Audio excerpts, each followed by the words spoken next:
또 우리에게 주시는 말씀을 보겠습니다. 신약성경 요한복음 5장에 있는 말씀입니다. 요한복음 5장 44절에서 47절까지 말씀입니다. 제가 가지고 있는 성경은 신약성경 151면에 있습니다.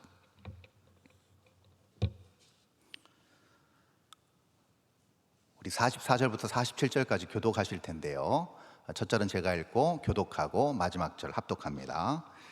너희가 서로 영광을 취하고 유일하신 하나님께로부터 오는 영광 구하지 아니하니 어찌 나를 믿을 수 있느냐.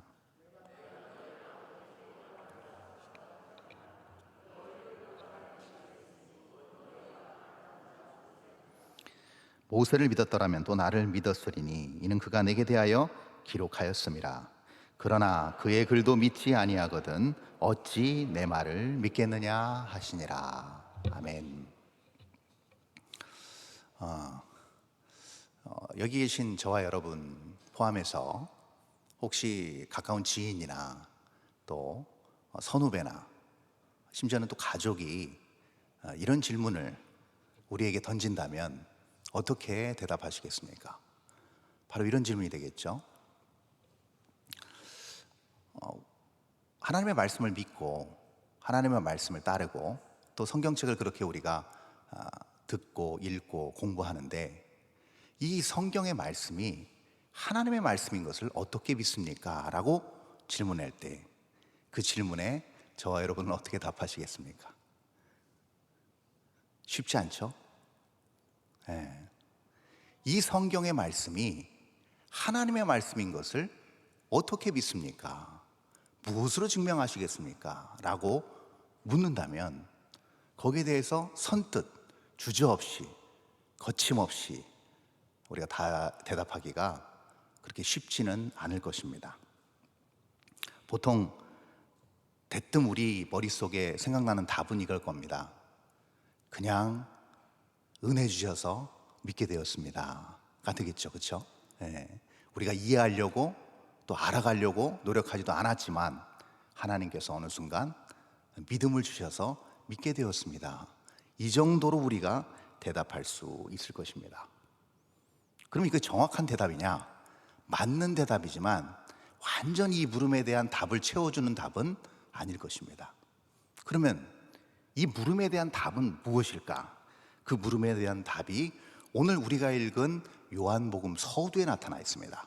자, 요한복음 1장 1절에서 3절까지입니다. 한번 볼까요? 너무나도 유명한 말씀인데요, 한번 다 함께 소리내어 크게 읽어보겠습니다. 시작. 태초에 말씀이 계시니라. 이 말씀이 하나님과 함께 계셨으니 이 말씀은 곧 하나님이시니라. 그가 태초에 하나님과 함께 계셨고 만물이 그로 말미암아 지은 바 되었으니 지은 것이 하나도 그가 없이는 된 것이 없느니라. 아멘. 바로 이 말씀 때문입니다. 이 말씀이 정확한 답이라는 것이죠. 말씀이 계셨다. 근데 이 말씀이 하나님과 계셨는데 이 말씀은 어떤 말씀인가? 이 말씀은 바로 하나님 당신 자신이시다. 이렇게 요한복음 서두는 출발하고 있습니다. 여러분, 세상에 그 어떤 고등 종교, 나름대로의 경전을 가지고 있고 나름대로의 교리를 가지고 있는 교훈으로 탄탄하게 무장된 그런 고등 종교이라 할지라도 여러분, 그 신 자체가 그들이 믿는, 그들이 추앙하는 경전과 일치시키는 종교는 없습니다. 여러분 보셨습니까?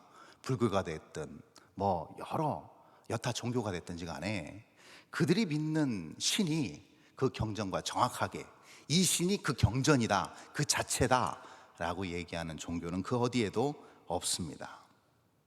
근데 여기서 그치지 않습니다.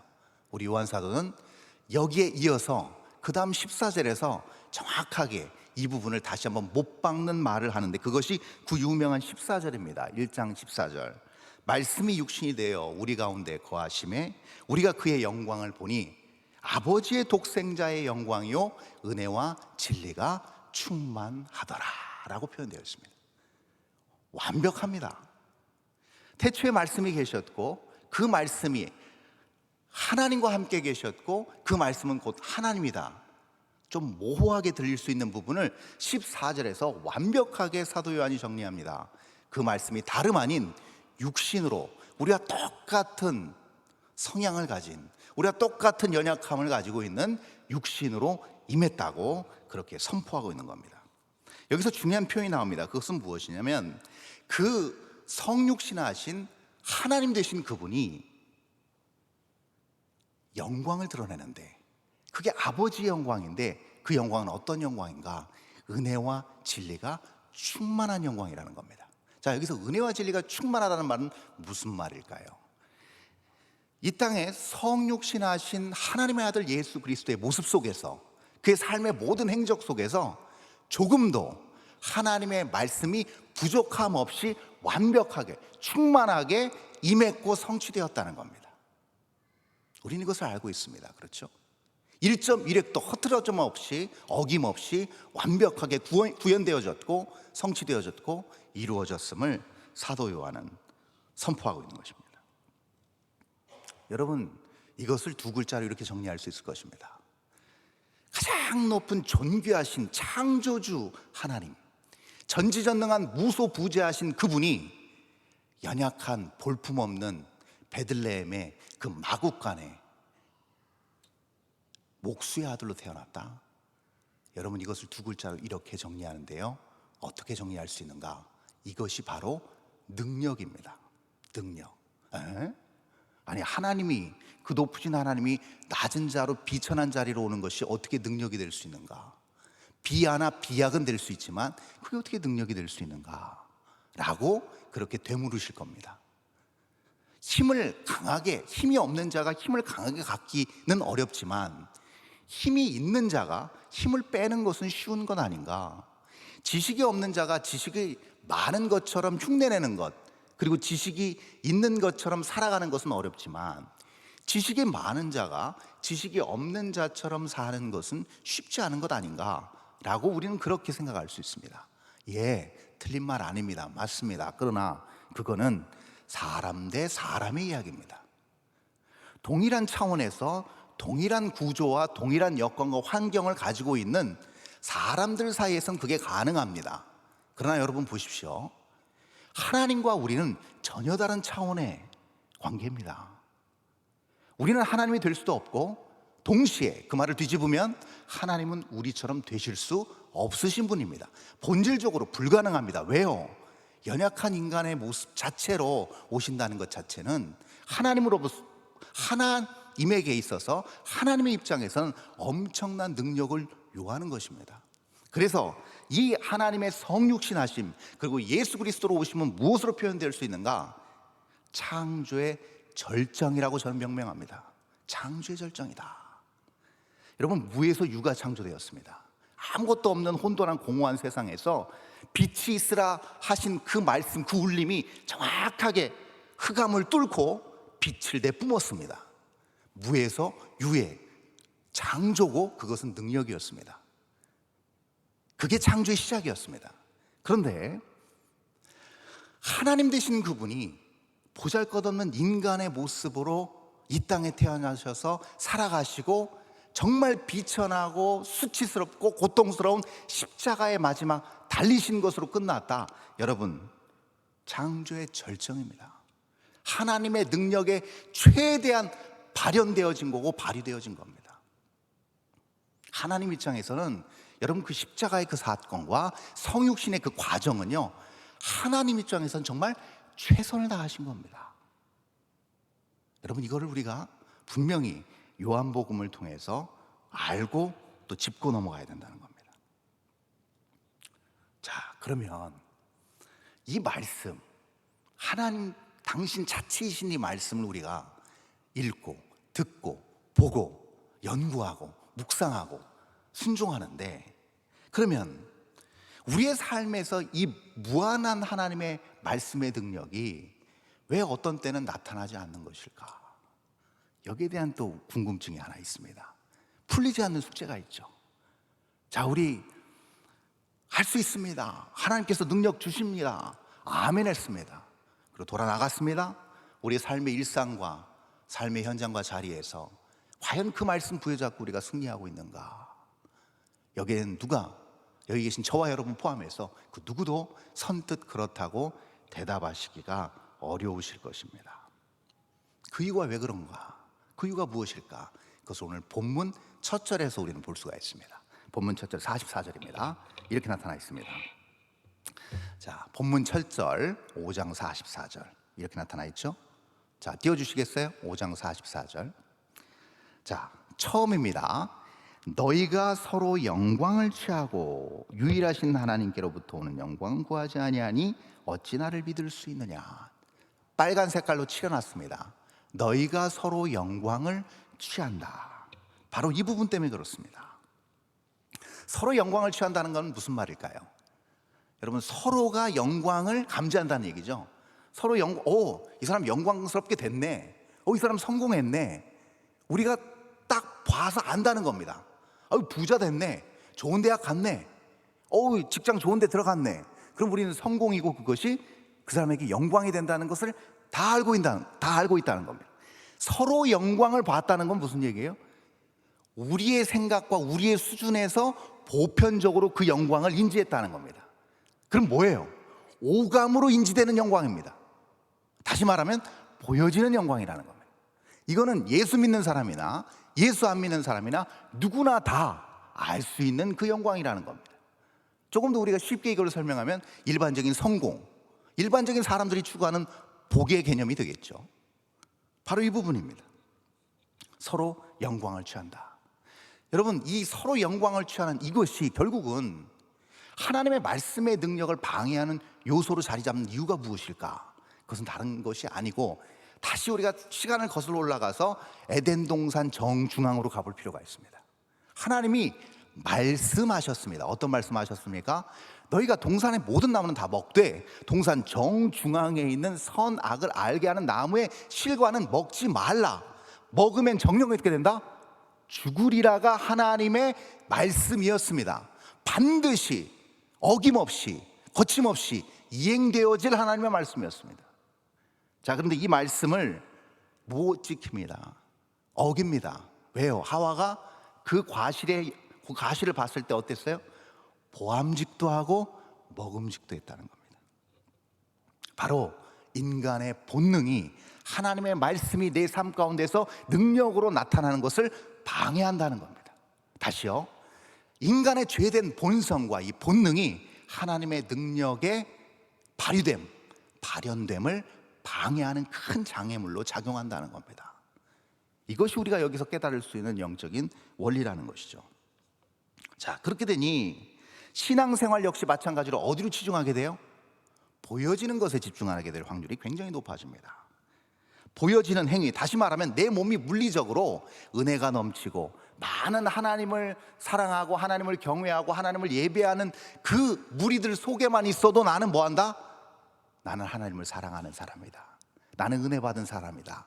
나는 하나님 앞에 헌신한 사람이라는 착각을 한다는 겁니다.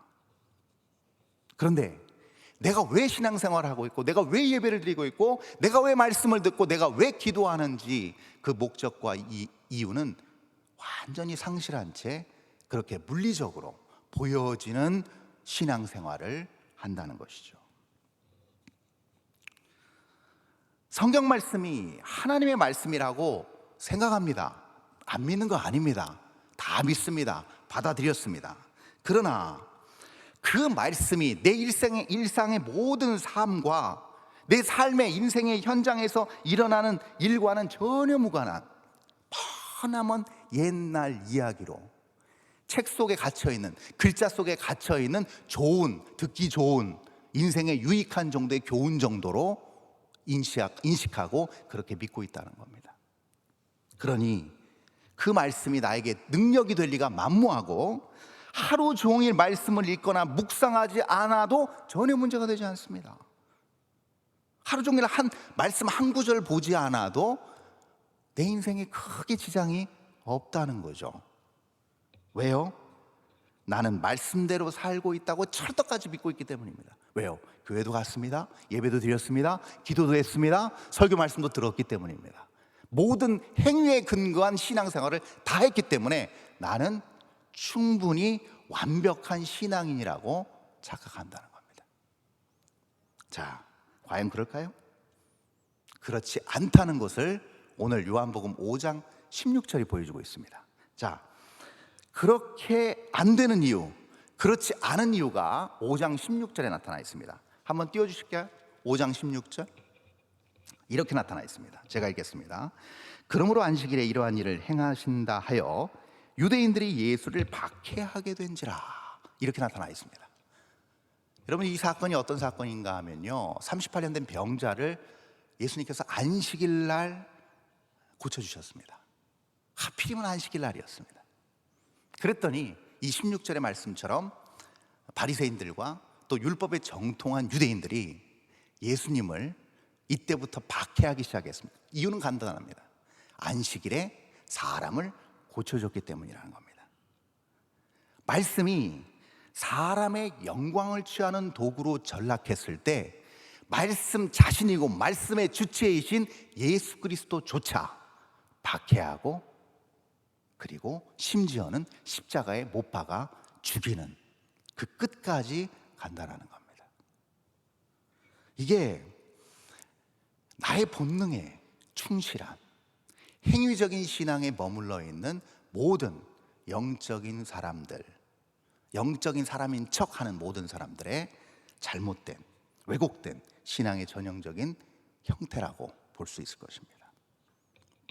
다 알고 있다는 착각, 다 할 수 있다는 착각, 그리고 다 맞다는 착각의 늪에서 헤어나오지 못하는 겁니다. 다시요. 다 알고 있다는 착각, 다 할 수 있다는 착각, 그리고 다 맞다는, 내가 다 맞다는 착각의 늪에 빠져 있다는 겁니다. 여러분, 제가 우리 성도님들 아시는 것처럼 어린 나이에 이민을 떠나지 않았겠습니까? 제가 지금도 기억납니다. 1989년 1월 14일이었습니다. 아주 매서운 바람이 부는 날이었고요. 그 당시는 김포 국제공항밖에 없었습니다.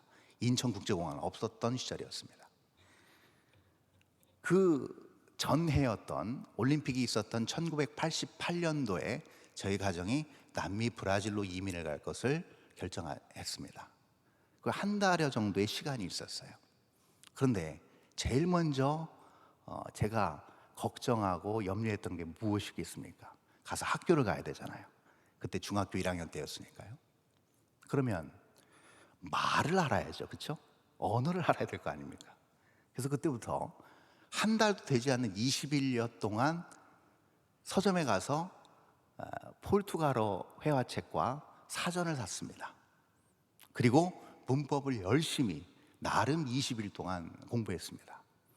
그때는 참 놀라운 일이 벌어졌던 게 뭐냐면, 열심히 하니까 전혀 생소한 언어인데 그 언어를 최소한 제가 읽고 쓸 수 있게 되었습니다.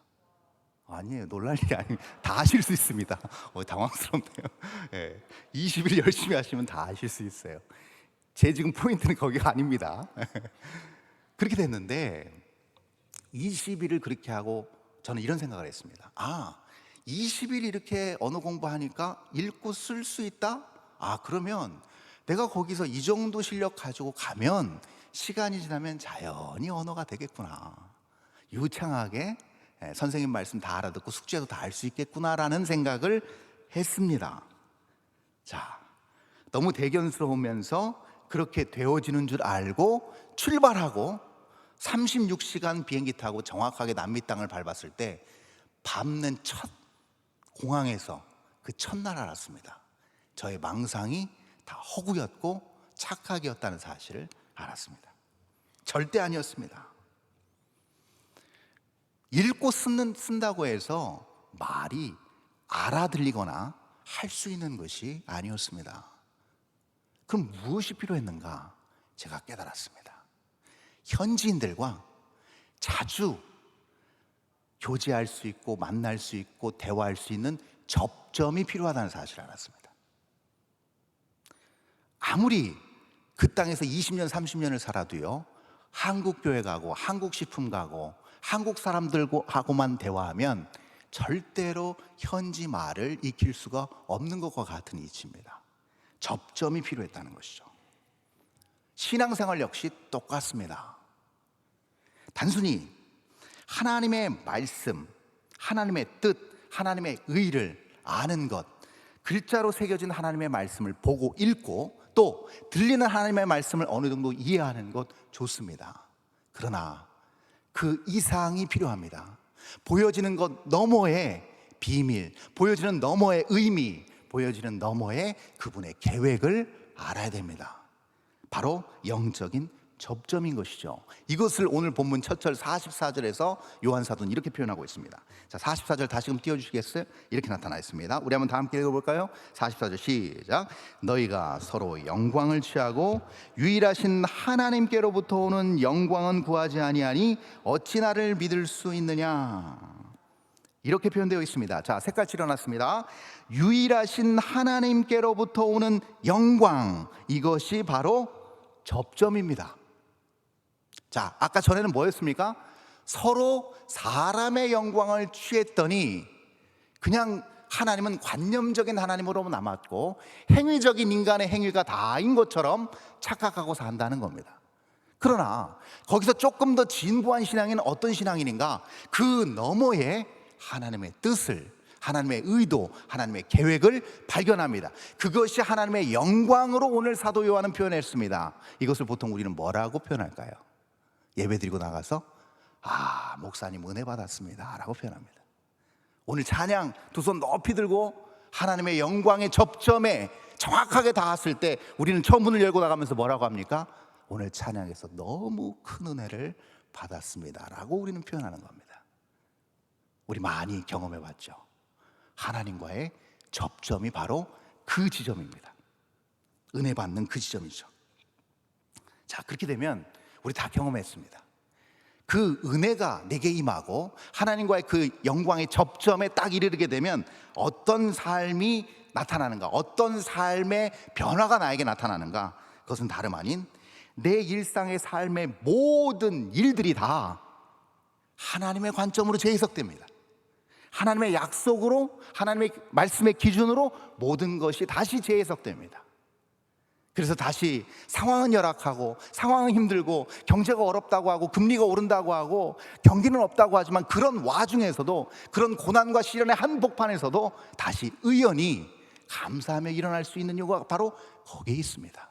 하나님의 영광에 접근했기 때문입니다. 접했기 때문입니다. 그렇지 않겠습니까, 여러분? 아마 그럴 것 같습니다. 하나님의 영광이요, 정통으로 임했을 때 두 가지 현상이 나타날 겁니다. 다리가 후들거릴 정도로 두려울 것이며 동시에 뭘까요? 여한이 없다. 죽어도 여한이 없다. 이렇지 않겠습니까? 그 영광 앞에서 우리가 그런 은혜를 받게 되는 것이죠. 이제 현재 살면서 언어 공부를 열심히 했습니다. 왜요? 안 하니까 안 늘더라고요. 열심히 공부를 했어요. 단어도 외우고 문장도 외우고 열심히 말을 연마하고 연습하기 시작했습니다. 안 되는 말 떠듬떠듬 해보기도 하고. 그랬더니 시간이 지나니까 그 읽을 수만 있었던 그 문자의 뜻을 알기 시작했습니다. 막연하게 띄엄띄엄 들려지던 그 단어와 문장이 완벽하게 들려지기 시작했습니다. 그리고 어느 순간 제 입에서도 똑같이 상대방이 쓰는 언어로 똑같이 말이 터져나오기 시작했습니다. 문자와 언어가 이해되기 시작한, 상호 말로, 언어로, 또 문자로 소통하는 그 경지까지 이르렀다는 것이죠. 일상적으로 대화하거나 의사소통하는데 이제 전혀 문제가 없게 되었습니다. 여러분, 하나님의 말씀을 문자 이면에 있는 하나님의 뜻을 이해하고 하나님의 의도와 계획을 이해하고 긍휼이 무엇일까, 하나님의 은혜가 무엇일까, 십자가가 무엇일까, 이것을 정확하게 어떤 의미에서 하나님께서 우리에게 허락하셨는지를 깨닫게 될 때, 그것을 이해하게 될 때, 그렇게 하나님과 소통하고 하나님은 그런 사람들을 부르십니다. 그 하나님께서 그런 사람들을 부르셔서 한 공동체를 형성하시는데 그 공동체의 이름하여 이른바 헬라말로 에클레시아라고 합니다. 한국말로 번역하면 교회입니다. 교회. 그것이 바로 교회라는 것이죠. 마태복음 16장에서 교회라는 말이 처음 등장합니다. 예수님께서 제자들에게 이런 질문을 던지십니다. 어디서요? 가이사라 빌립보에서요. 가이사라 빌립보에서 왜 하나님 예수님께서는 하필이면 그 동네에서 질문을 던지셨을까요? 너희는 나를 누구라 하느냐? 예루살렘에서도 하실 수 있었고요, 갈릴리 해변가에서도 하실 수 있었습니다, 그 질문은. 그런데 왜 하필이면 가이사라 빌립보였을까요? 여러분, 가이사라 빌립보는요 어떤 도시냐면요, 헤롯 빌립 2세가 세운 도시입니다. 그런데 앞에 가이사라는 수식어가 붙어 있습니다. 여러분, 가이사는 뭐예요? 시저입니다. 로마의 황제입니다. 그 당시 로마의 황제라는 황제 이름을 붙인 도시는요 두 가지 조건이 충족되어져야 됩니다. 첫 번째, 대도시여야 됩니다. 왜요? 황제 이름이 걸려 있잖아요.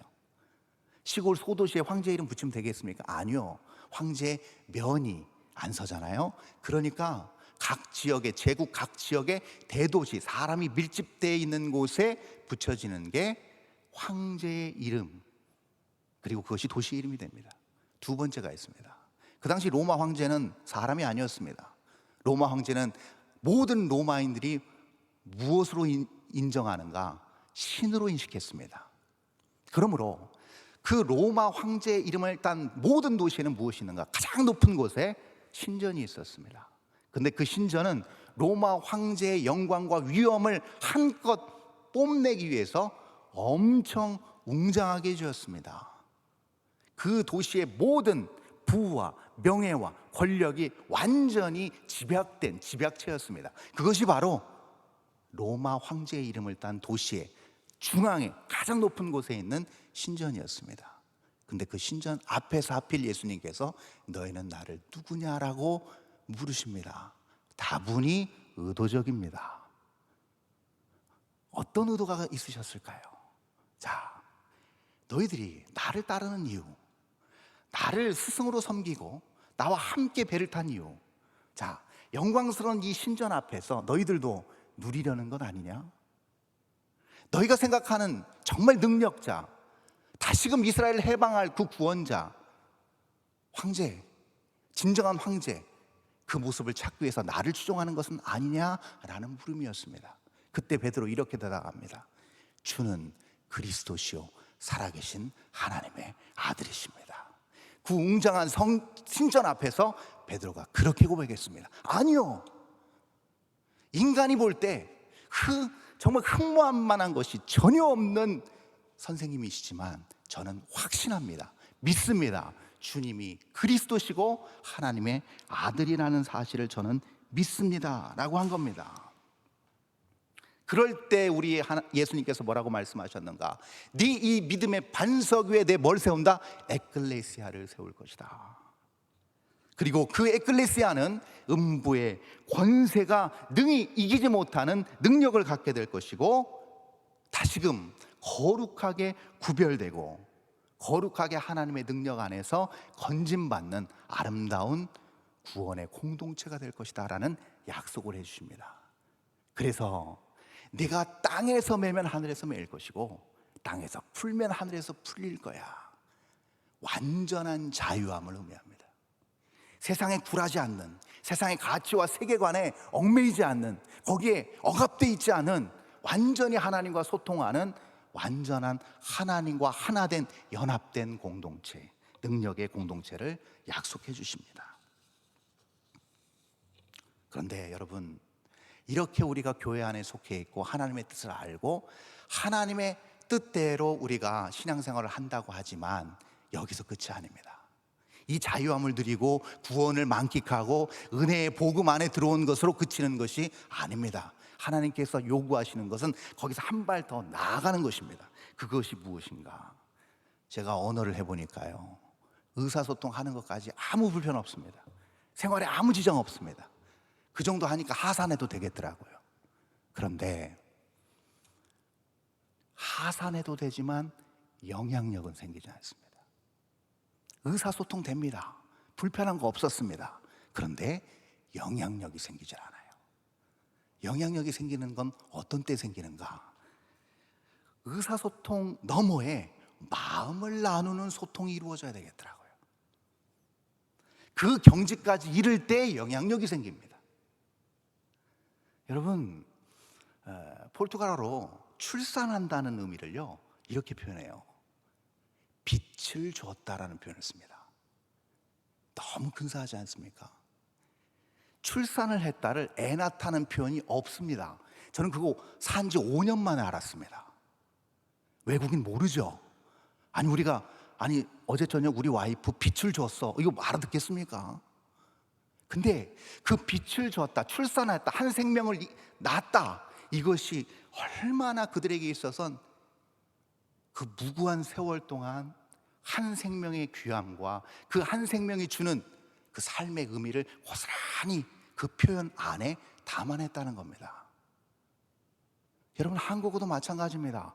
외국인이 우리 한글의 그 한 글자 한 맺힌 삶의 그 한이라는 의미를 이해한다면요, 여러분 그때는 마음이 통하는 겁니다. 그렇죠? 절대 외국어로 번역될 수 없는 그 한 글자 한, 바로 그거죠. 그 경지에 이르르니까 뭐가 돼요? 마음이 통하게 돼요. 그러니까 의사소통은 되었지만 마음이 통하지 않으니까 어린애같이 다루더라고요. 저한테는 쉬운 말을 해요. 마음을 통하지 않는 피상적인 얘기를 해요. 관계가 가까워질 수가 없는 거죠. 근데 그 경지를 넘어서자 그때는 자기의 고민을 털어놓습니다. 자기의 아픔을 털어놓습니다. 자기의 문제를 털어놓습니다. 그리고 정확하게 그들의 언어로 정확하게 소통하면서 거기에 대한 조언을 제시합니다. 해결책을 제시합니다. 그리고 그것을 공감하고 받아들이고 그것이 자기의 삶에서 그런 방식으로 제가 조언한 말들이 먹혀 들어갈 때, 그때 영향력이 생기는 것을 경험했습니다. 리더십이 생기는 것을 경험했습니다. 이것을 오늘 본문 44절에서 이렇게 표현합니다. 우리 44절 다 함께 볼까요? 다시 한번. 자, 너희가 서로 영광을 취하고 유일하신 하나님께로 오는 영광은 구하지 아니하니 어찌 나를 믿을 수 있느냐.